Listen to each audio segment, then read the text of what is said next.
Welcome back to the Paranormal State, Washington, and UFO UAP. With Makāula Nakae, a lifelong experiencer and ET contactee since 1990.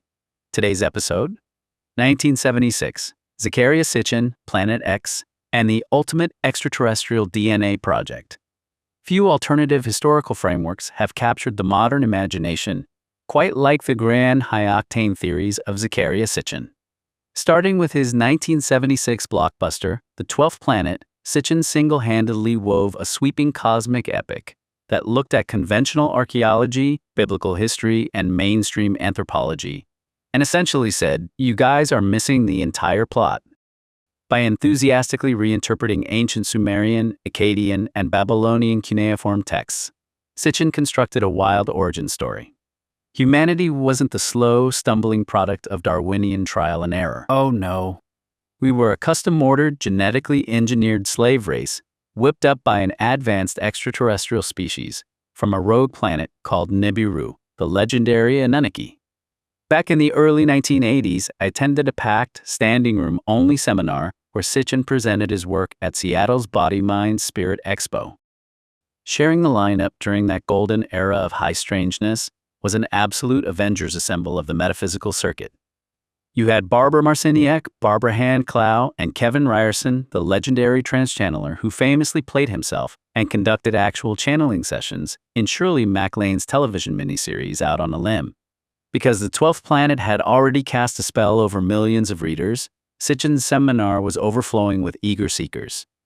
Personally, I found the whole spectacle fascinating, even if swallowing the idea of giant gold mining astronauts from Planet X required a massive leap of faith and a very strong stomach.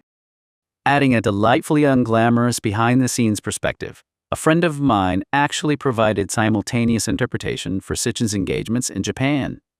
According to her, while he commanded stadiums full of awestruck fans on stage, his personal demeanor offstage left a whole lot to be desired. Turns out, channeling the supreme architects of human civilization doesn't automatically make you great at hospitality. Love him, hate him, or laugh at his translation methods, Sitchin pulled off something extraordinary. He took dusty clay tablets from the cradle of civilization and turned them into the foundational script for modern alternative history. He proved that no matter how much science tries to give us a neat, clean, evolutionary timeline, humanity will always prefer a good sci-fi epic starring genetic engineering star gods over a textbook about shivering in a cave. In Orthodox Mesopotamian mythology, the Anunnaki were respected, terrifying deities tied to the underworld, agricultural fertility, and the vast open sky. But Zecharia Sitchin looked at thousands of years of human scholarship and essentially declared, "Nah, you guys are reading it all wrong." They weren't gods, they were interstellar miners with a massive celestial commute problem. According to Sitchin, these weren't ethereal, harp-playing spirits. They were flesh and blood extraterrestrials dealing with a severe ecological disaster back home. Their planet's atmosphere was failing, and the only DIY fix was hanging a delicate shield of suspended gold particles in the upper air. Naturally, when you need a multi-planetary HVAC system, you pack your bags and head to the nearest resource-rich dirtball, Earth, roughly 450,000 years ago. Central to Sitchin's grand cosmic soap opera is the elusive celestial body known as Nibiru, which internet doomsday preppers later rebranded as Planet X.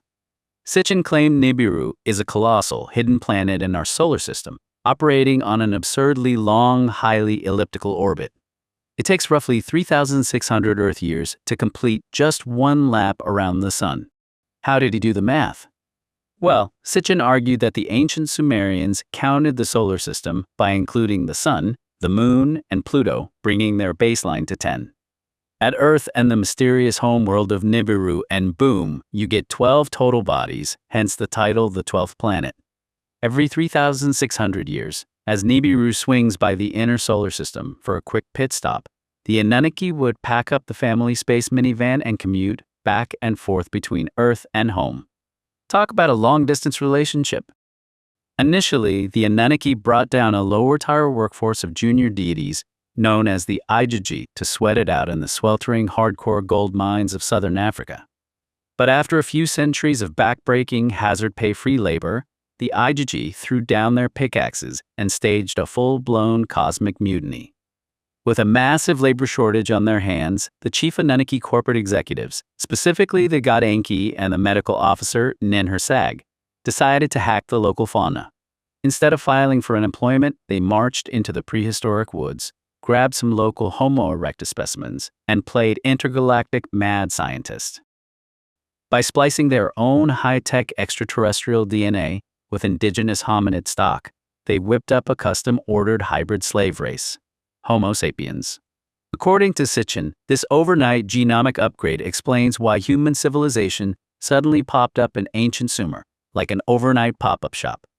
Naturally, mainstream historians, linguists, and archaeologists universally threw their hands up in despair, pointing out that Sitchin's translations were an absolute disaster of cherry-picked cuneiform grammar, wild etymological leaps, and a complete misunderstanding of ancient Mesopotamian worldview, which generally viewed gods as, divine beings rather than guys in silver spacesuits.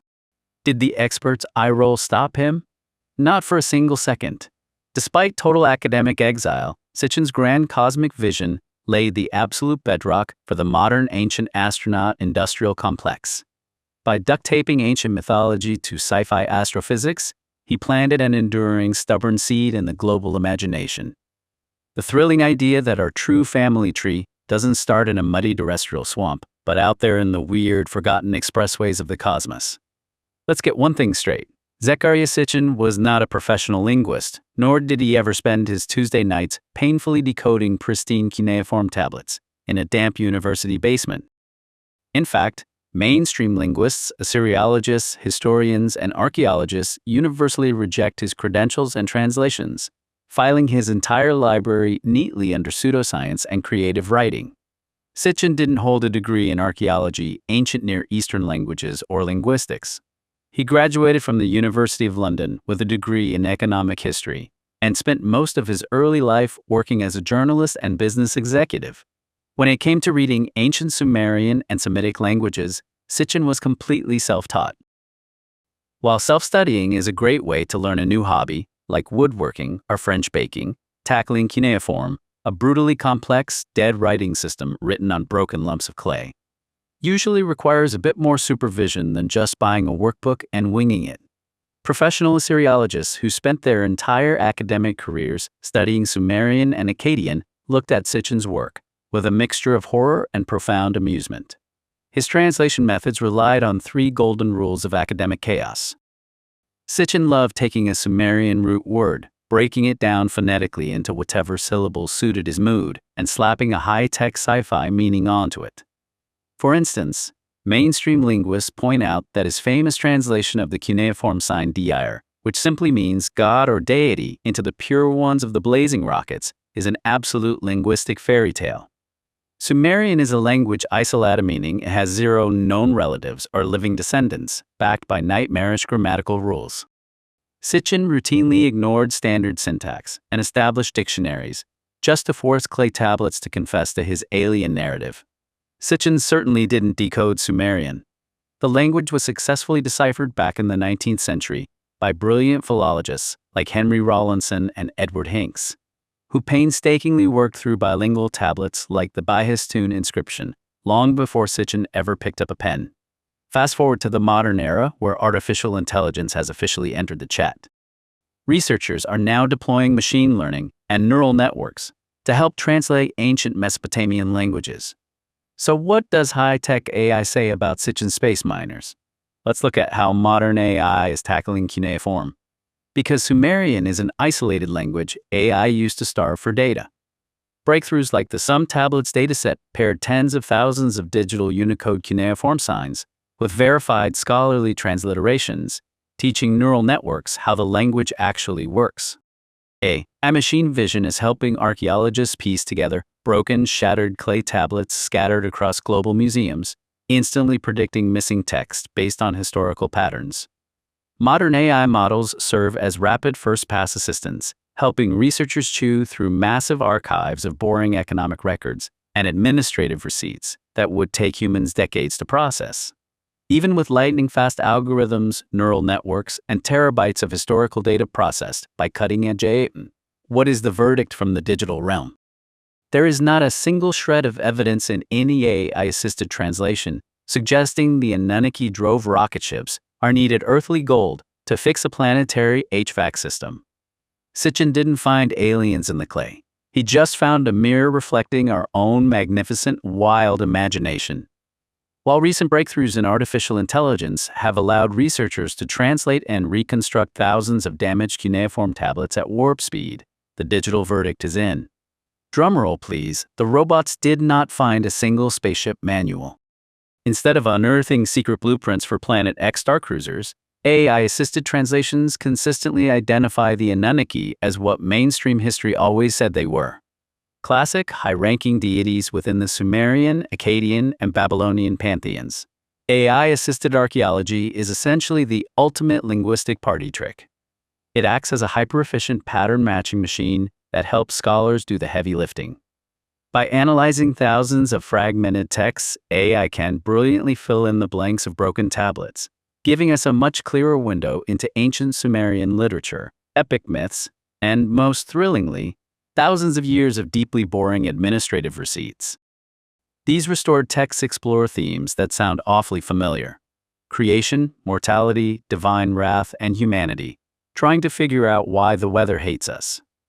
They describe the Anunnaki as the proud offspring of the sky god and Ki, the earth goddess, tasked with decreeing the fates of humanity.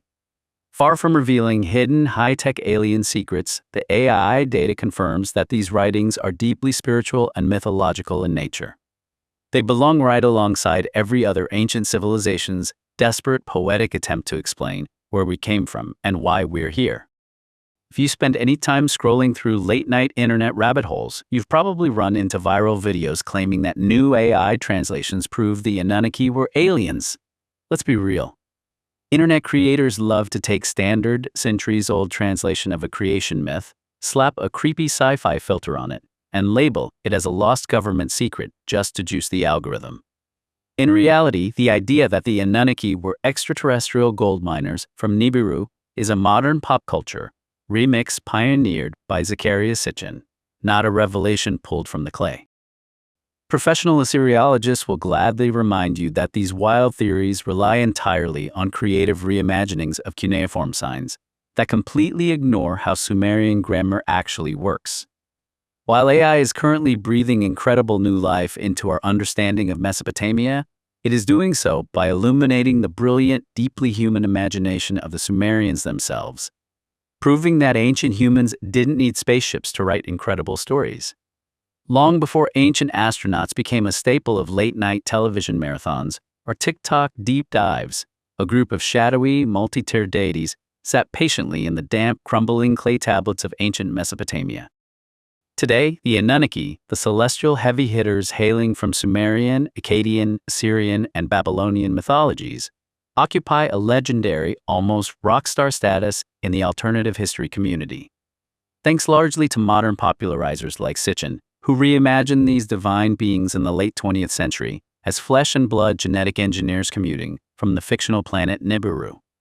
The Anunnaki have officially evolved from dusty archaeological footnotes into a global, unshakable pop culture obsession. If you line up humanity's grand, existential panic attacks, where the heck did we come from? Always sits right at the very top. Yet, despite centuries of rigorous scientific evidence supporting standard Darwinian evolution, millions of people worldwide cheerfully slam the biology textbooks shut in favor of a much wilder, high-tech plot twist. The idea that an advanced extraterrestrial intelligence genetically engineered us in an ancient African swamp laboratory. So, why does this ancient myth continue to cast such a hypnotic spell over the modern imagination? Let's break down the psychological magic trick. Every culture needs a creation myth, but the Anunnaki narrative offers a uniquely spicy spin on human existence. We are custom-ordered, genetically engineered labor. According to the ancient astronaut remix of Sumerian texts, the Anunnaki came down to Earth purely to mine gold for their home planet's failing atmospheric HVAC system. When their lower-tier workforce, the Ijiji, staged a union strike and threw down their pickaxes, the chief engineer god and the mother goddess decided to splice their own divine DNA with local hominid stock, Homo erectus. Boom, modern humanity was born. For people seeking an alternative to rigid dogma or cold, unfeeling materialist evolution, this sci-fi Genesis story scratches a deep, desperate psychological itch. It gives us a dramatic purpose. We aren't just random cosmic accidents that crawled out of a muddy puddle. We are the handcrafted biological project of celestial micromanagers. Mainstream history tells a neat, agonizingly slow story of human development. Hunter-gatherers spent millennia scratching at dirt, built mud brick huts, eventually invented writing, and slowly figured out how to build cities. The Anunnaki myth shatters that orderly textbook narrative with a sledgehammer. It leans hard into the mysterious, lightning-fast rise of Sumerian civilization around 4000 BCE, a society that seemingly exploded out of nowhere with advanced mathematics, complex astronomy, and sophisticated irrigation systems. To believers, the myth provides a neat, scandalous shortcut to fill the historical gaps. Sumer didn't invent civilization on its own. They were simply handed the keys to the kingdom by glowing space gods who stepped out of the sky. Long before Hollywood invented Stargate, Prometheus, or Blade Runner, the Anunnaki template quietly laid down the ultimate science fiction tropes. Advanced, godlike beings descending from the stars in fiery sky chariots, forbidden genetic tampering in high-tech subterranean laboratories, and a golden age utopia interrupted by epic cosmic cataclysms like the Great Flood.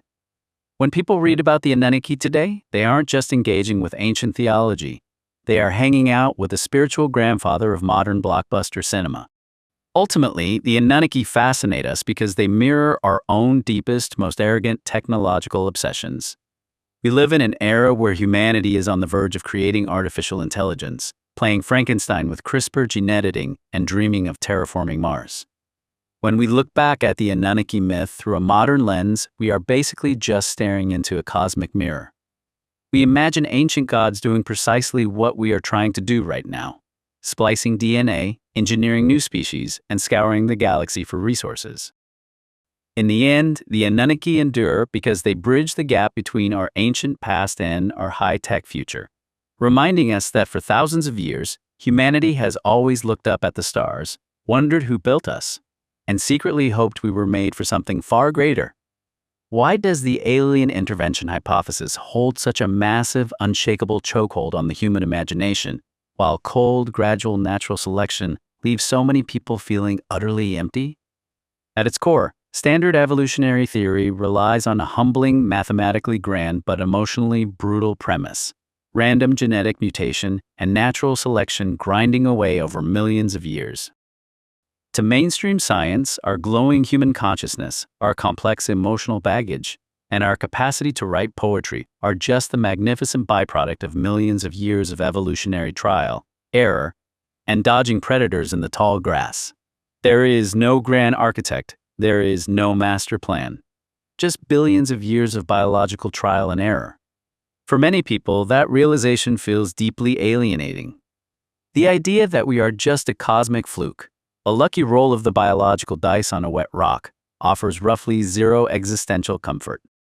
An alien geneticist narrative, by contrast, injects pure, unadulterated intent right back into the universe.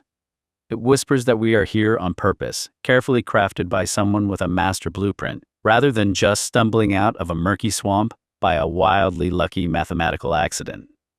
Mainstream paleoanthropology is messy, incredibly complex, and constantly being ripped up and rewritten every time a grad student uncovers a new jawbone in a cave. To the untrained observer, the sudden, massive leap in brain capacity and cultural output between early hominids and modern Homo sapiens looks suspiciously like a sudden, unauthorized software update. Ancient astronaut theorists weaponize these scientific gaps with extreme prejudice. They look at the archaeological record and essentially argue, nature doesn't make quantum leaps. They point to our rapid evolutionary acceleration as smoking gun evidence that a missing puzzle piece is deliberately being swept under the rug by establishment science. To them, the alien lab hypothesis isn't a fairy tale. It's a neat logical shortcut, explaining why modern humans possess a level of intellect, abstract thought, an existential dread that seems wildly out of proportion with the rest of the planet's fauna. We live in a culture absolutely saturated by science fiction.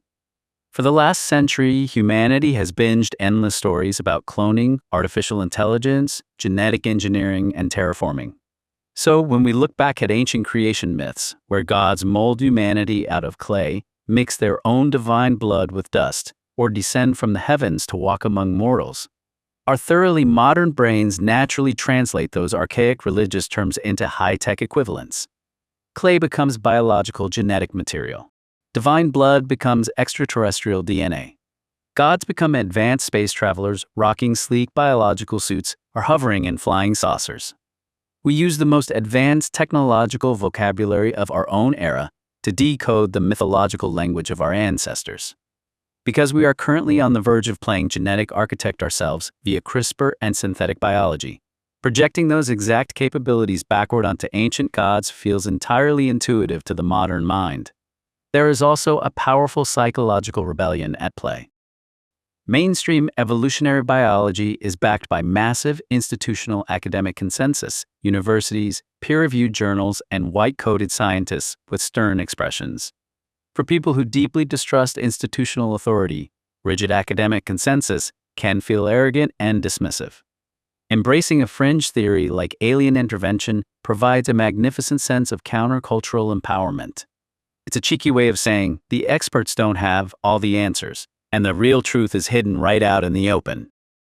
Ultimately, people are obsessed with extraterrestrial genetic modification because it satisfies our deepest psychological needs all at once. It grants us cosmic importance, turns our origins into a blockbuster sci-fi adventure comma, and replaces an indifferent universe with one that is intensely, personally aware of our existence. We don't just want to be the children of Earth. Deep down, a part of us desperately wants to be the children of the stars. When Zecharia Sitchin laid out the definitive modern blueprint for the Anunnaki in his 1976 bestseller, The 12th Planet, he didn't just spin a vague, hand-wavy fantasy. He went to great lengths to dress up his theory in a pseudoscientific, highly logistical framework. While mainstream Assyriologists and historians dismissed his work as a severe misinterpretation and often outright creative mistranslation of cuneiform texts, Sitchin formulated a very specific, step-by-step laboratory narrative for how the Anunnaki supposedly engineered humanity. He framed the creation of Homo sapiens not as divine magic, but as ancient bioengineering. According to Sitchin's reading of Mesopotamian creation epics, like the Enuma Elish, the extraterrestrial Anunnaki arrived on Earth roughly 450,000 years ago, primarily to mine gold for their home planet's failing atmosphere. When their working-class lower deities, the Igigi, mutinied after thousands of years of grueling labor in the African mines, the chief scientist of the expedition, a god named Enki, or Ea, suggested a radical corporate solution: clone a primitive worker. Instead of building a mechanical robot, they decided to splice genes. They needed an existing local bipedal brawler, specifically the Homo erectus specimens wandering the Earth at the time. Sitchin argued that the ancient texts described a literal high-tech cellular hack. The Anunnaki didn't just tinker with dirt. They took the genetic essence of the younger gods and merged it directly with the genetic material of female Homo erectus stock. In modern terms, Sitchin completely rewired ancient mythology into a high-tech biotech thriller. Those classic descriptions of deities mixing clay, the earthy biological substrate, with divine blood extraterrestrial DNA were boldly rebranded as ancient in vitro fertilization and genetic hybridization. Meet the ultimate cosmic biotech startup, Enki, and a chief geneticist nurse goddess named Ninhursag, acting as lead bioengineers. According to the lore, they casually plucked egg cells from a female hominid and fertilized them with extraterrestrial male seed in a gleaming swamp-adjacent laboratory setting. Of course, Sitchin had to address a minor inconvenience known to modern biology. Different species, let alone an interstellar traveler and a prehistoric primate, normally cannot produce fertile offspring due to clashing chromosomes. How did our divine geneticist dodge this biological roadblock? Sitchin pointed to texts stating that female Anunnaki volunteers bravely stepped up as surrogate mothers, carrying the hybrid embryos to full term. Talk about taking one for the team. The earliest models of these engineered workers, known in the text as Lulu, meaning mixed or primitive worker, shared a frustrating trait with biological mules. They were completely sterile. They could haul gold out of a dark shaft and follow basic commands, but they couldn't populate the break room on their own. This forced Enki and Ninhursag into an endless cycle of repeat lab procedures. It was only through later, highly complex genetic software patches that humans were finally granted the biological machinery to reproduce independently. Sitchin's entire intellectual hustle relied on treating ancient religious metaphors as primitive cave dwellers misunderstanding advanced technology. Reimagined not as a mystical paradise with a talking snake, but as a high-tech, secure genetic research compound or acclimations facility set up by the Anunnaki in East Africa or Mesopotamia.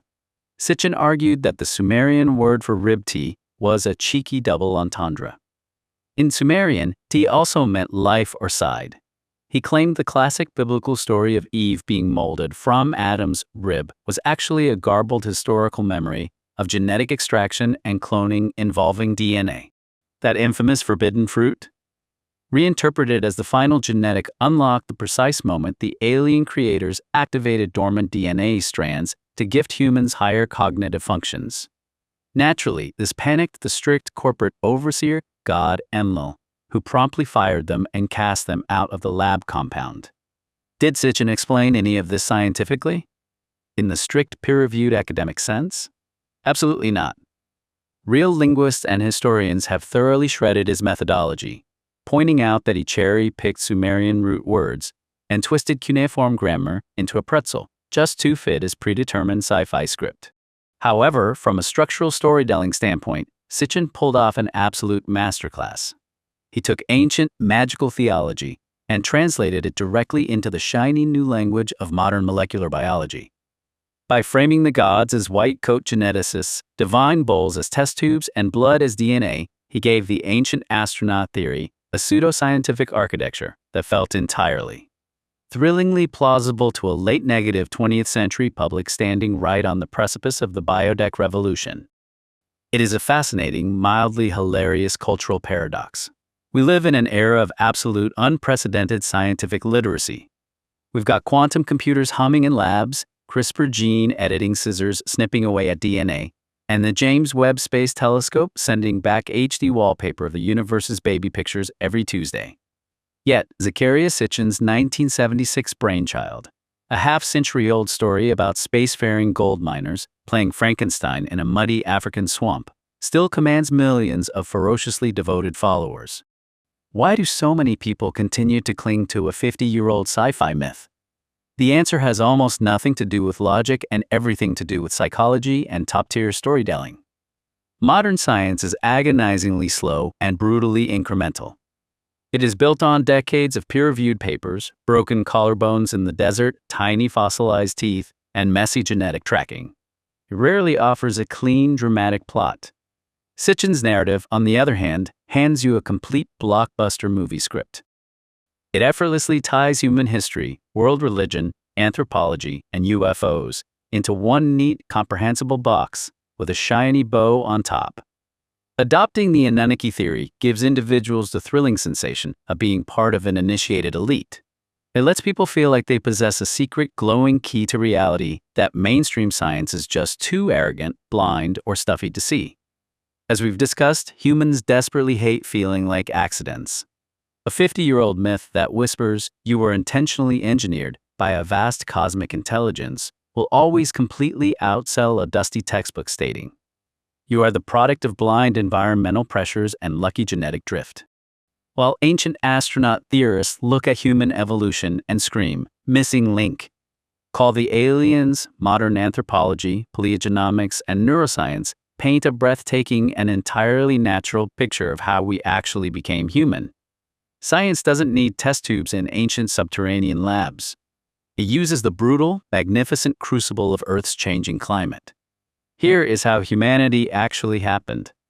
Human evolution wasn't a neat straight line, marching proudly toward the future.